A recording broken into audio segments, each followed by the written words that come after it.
Hi, this is Tyler with TC Brothers, and today we're talking 2004 and newer Sportster Hardtails.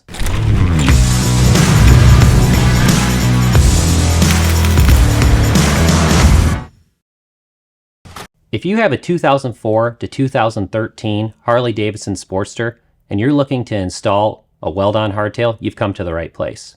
Here at TC Brothers, we've been manufacturing Weld-on hardtails since 2006. These are proudly made in the USA from heavy-duty, 1.25" diameter CNC Mandrel bent steel tubing. They're CNC coped for a perfect fit to your frame, and they include detailed mounting instructions as well as a nice, easy-to-use alignment jig to make your install always straight and true. Another nice thing about this kit is it's complete.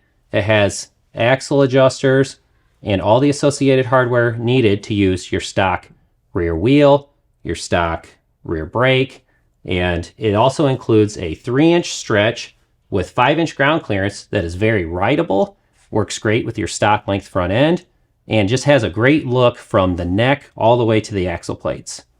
If you need any more products for these, we also have the associated oil tanks, battery boxes, seats, fenders, and many more. You can find all those items and even more information regarding these by visiting our website, tcbros.com.